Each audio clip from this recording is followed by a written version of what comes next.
kita akan belajar tema 3. Benda di sekitarku, subtema 1. Aneka benda di sekitarku, pembelajaran ke-1. Benda-benda di sekitarku. Benda adalah segala sesuatu yang menempati ruang dan mempunyai massa. Setiap benda memiliki bentuk, ukuran, warna, dan berat yang berbeda.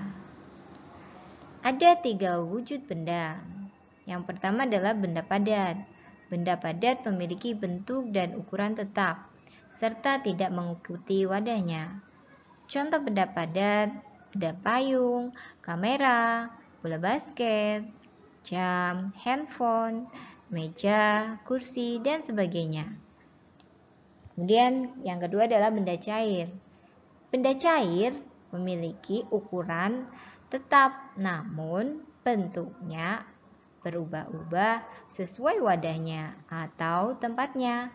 Contoh benda cair adalah air, sirup, minyak, susu, jus, bensin, dan sebagainya. Yang ketiga adalah benda gas.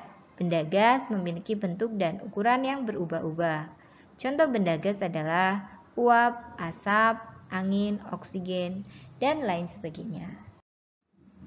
Benda dan fungsinya dibagi menjadi 6. Benda dari logam terdiri dari berbagai jenis, yaitu besi, baja, emas, perak, aluminium, nikel, dan timah. Hampir semua benda dari logam dapat mengantarkan panas dan listrik dan tidak menyerap air. Berdasarkan sifat logam yang kuat dan keras, misalnya besi dan baja, banyak digunakan untuk membangun rumah dan jembatan. Emas dan perak sering digunakan untuk membuat perhiasan. Benda dari plastik banyak digunakan untuk membuat payung, mainan anak, jas hujan, pembungkus makanan, dan alat rumah tangga seperti ember, gelas, dan piring. Benda terbuat dari plastik sering digunakan karena sifatnya yang ringan, tidak tembus air, dan tidak menghantarkan panas dan listrik. Benda dari kaca. Kaca adalah benda yang bening sehingga transparan. Kaca memiliki sifat mudah pecah. Kaca digunakan untuk membuat berbagai benda seperti kaca jendela, gelas, dan piring. Kaca tahan panas sehingga piring dan gelas tidak mudah pecah apabila diisi makanan atau air yang panas. Benda dari kayu bersifat keras dan kuat, sehingga banyak digunakan sebagai perabot rumah tangga. Contoh perabot rumah tangga yaitu meja, kursi, pintu, dan lain-lain. Kayu merupakan isolator panas yang baik. Agar tahan lama, kayu dilapisi oleh zat pelapis kayu seperti pernis dan cat. Kelima, benda dari karet. Karet bersifat kuat, tidak menghantarkan panas dan listrik. Karet bersifat elastis, yaitu karet dapat ditarik memanjang dan jika dilepaskan kembali ke bentuk semula. Oleh karena itu, karet digunakan sebagai untuk membuat ban, sepatu bot, dan lain-lain. Karet yang terkena api akan meleleh, tidak menghantarkan panas dan listrik. Benda dari kertas. Kertas memiliki sifat dapat menyerap air dan mudah sobek. Kertas dapat menyerap tinta ballpoint dengan baik, sehingga apa yang kamu tuliskan dapat dibaca. Selain itu, buku tulis, buku pelajaran, dan lain-lain terbuat dari kertas. Fungsi kertas sebagai tempat menulis, alat pembungkus, serta bahan membuat kerajinan. Meskipun banyak digunakan, namun kertas memiliki kelemahan, yaitu mudah robek, tidak tahan air, dan mudah terbakar. Benda berdasarkan sifat fisiknya. Sifat fisik benda misalnya warna, bentuk, kekuatan, wujud, atau ukurannya. 1. satu ukuran. Benda ada di sekitar kita memiliki beragam ukuran. Ada yang besar dan ada yang kecil. Ada yang panjang dan ada yang pendek. Contoh, bola kasti lebih besar daripada kelereng. Penggaris lebih panjang daripada penghapus. Bentuk. Benda di sekitar kita memiliki beragam bentuk. Contoh, papan tulis berbentuk persegi panjang. Bola berbentuk lingkaran. Penggaris segitiga berbentuk segitiga. Lemari berbentuk balok. Kotak kado berbentuk kubus dan kaleng susu berbentuk tabung. Yang ketiga, warna. Benda di sekitar kita memiliki beragam warna.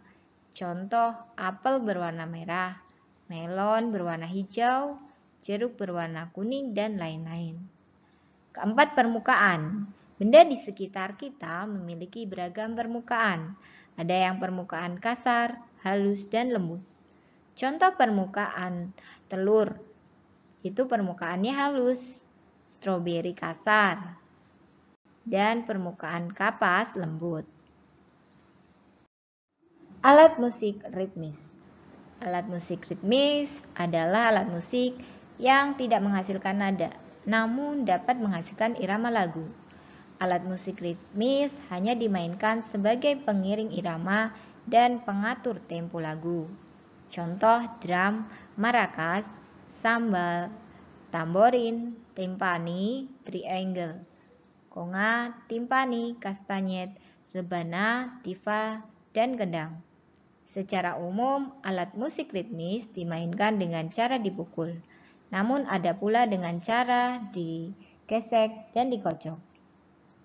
Kendang terbuat dari kayu yang dilubangi pada bagian tengahnya hingga berongga dan ditutupi oleh kulit sapi. Merupakan alat musik ritmis asli Indonesia yang terkenal dan cara memainkannya dipukul dengan tangan. 2. Tifa. Tifa adalah alat musik tradisional Papua yang dimainkan dengan cara dipukul dan dimainkan sambil berdiri. Ketiga, drum. Jenis instrumen ritme modern yang paling terkenal memiliki bentuk membrane dan dimainkan dengan cara dipukul dengan sepasang tongkat kecil. Drum bagian dari band musik. Keempat, kastanyet. Dimainkan dengan cara meletakkan di tangan kiri, lalu tangan kanan menepuk. Tangan kiri yang memegang kastanyet. Alat ini biasa digunakan untuk mengiringi tarian dari Spanyol. Kelima, maracas. Merupakan alat musik tradisional. Cara memainkan maracas dengan menggoyangkan saja sudah bisa menghasilkan bunyi. Bunyi dihasilkan alat maracas terjadi karena terdapat butiran kecil yang ada di dalamnya. Nah, selanjutnya coba kalian jawab pertanyaan berikut ini pada buku tugas kalian. Yang pertama, sebutkan jenis-jenis logam. Yang kedua, sebutkan sifat-sifat logam. Yang ketiga, sebutkan benda yang terbuat dari logam. Keempat, apa kelebihan dari benda yang terbuat dari plastik dan contoh bendanya. Yang kelima, sebutkan manfaat kayu dalam kehidupan sehari-hari. Untuk tugas SBDB, yang pertama adalah apakah yang dimaksud dengan alat musik ritmis? Yang kedua, apa manfaat alat musik ritmis? Yang ketiga, sebutkan contoh alat musik ritmis. Yang keempat, apa nama alat musik di samping dan dari manakah asal alat musik tersebut? Dan yang kelima, bagaimanakah cara memainkan alat musik di samping?